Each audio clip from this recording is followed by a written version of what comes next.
संजय नाम के व्यक्ति की शादी अरेंज मैरिज के तौर पर सलोनी से हुई थी। दोनों की शादी अरेंज मैरिज होने के कारण वे दोनों एक दूसरे को पहले से नहीं जानते थे। शादी के बाद दोनों एक दूसरे को जानने पहचानने का काम चालू हुआ। कुछ ही दिनों में दोनों एक दूसरे को अच्छी तरह से जानने पहचानने लगे थे।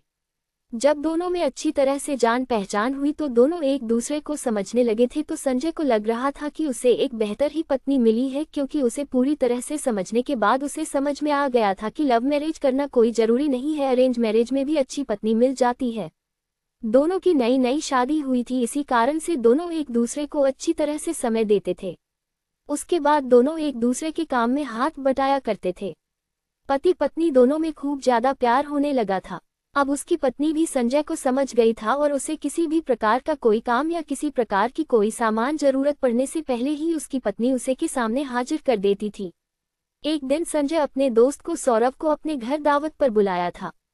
संजय और सलोनी के प्यार देखकर सौरभ बोला, तुमने तो अरेंज मैरिज की है लेकिन तुम्हारी पत्नी बहुत अच्छी है, तुम्हारा बहुत ज्यादा ख्याल रखती है और तुम दोनों भी अच्छी तरह से अपना काम कर रहे हो। तुम्हारी पत्नी तो बहुत ज्यादा खूबसूरत है और हर काम में तुम्हारा बहुत ज्यादा ध्यान रखती है। तुम बहुत ज्यादा खुशकिस्मत हो, तुम्हें अरेंज मैरिज होने के बावजूद भी तुम्हें इतनी अच्छी पत्नी मिली है। एक दिन संजय अपनी पत्नी से कहता है कि तुम जाकर तैयार हो जाओ, हम लोग कहीं घूमने जाने वाले हैं। हम लोगों की शादी को इतने दिन हो गए हैं और बहुत सारे काम होने के कारण हमें टाइम भी नहीं मिला है घूमने के लिए। चलो आज हम लोग घूमने के लिए कहीं चलते हैं। इतना सुनकर उसकी पत्नी सलोनी कहती है कि आपने तो बिल्कुल अच्छा कहा जी, बहुत दिनों से हम लोग कहीं घूमने नहीं गए थे, अच्छा हुआ आज आपने बोल दिया, हम लोगों का मन नहीं लग रहा था, चलो कहीं घूम कर आते हैं। दोनों एक कार में बैठकर घूमने के लिए निकल पड़ते हैं। रास्ते में जब हाईवे पर गाड़ी जाती है तो उसे एक बड़ी गाड़ी से टक्कर होने के कारण दोनों दुर्घटनाग्रस्त हो जाते हैं। संजय को जब होश आता है तो वह हॉस्पिटल में था। होश में आते ही वह अपनी पत्नी को ढूंढने लगता है। तभी वो अपनी पत्नी को ढूंढते ढूंढते दूसरे कमरे में चला जाता है, जहां वह देखता है कि उसकी सर अथवा पैर में तो बहुत ज्यादा चोट आई है।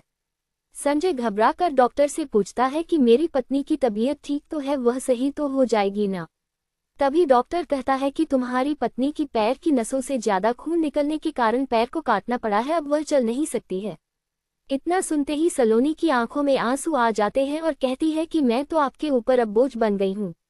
उसके बाद संजय कहता है कि ऐसी कोई बात नहीं है, इतने दिनों से तुमने मेरा ख्याल रखा था, अब मेरा फर्ज बनता है कि मैं भी तुम्हारा ख्याल रखूंगा। अब दोनों साथ मिलकर अपने घर की तरफ रवाना हुए। घर जाकर दोनों एक दूसरे के बिना ना रहने की कसम खाई थी। फिर इसके बाद संजय ने अपनी जॉब को छोड़कर घर से ही वर्क टू होम मतलब कि वर्क फ्रॉम होम किया करता था। साथ ही घर रहकर अपनी पत्नी की मदद तथा उसकी देखरेख में किया करता था।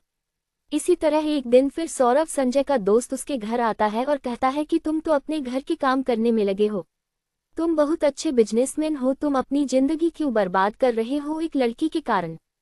तुम अपनी दूसरी शादी कर लो, चाहे तो इसे भी अपने पास ही रखो, लेकिन तुम कंपनी में चलो काम करो। इसके बाद संजय कहता है कि मेरी पत्नी से बढ़कर मेरी जिंदगी में कुछ भी नहीं है, मैं उसकी देखभाल हमेशा करता रहूंगा, क्योंकि वो हमेशा से ही मुझसे प्रेम करती थी और हमेशा से ही हम लोग पति पत्नी आपस में प्रेम करते रहेंगे।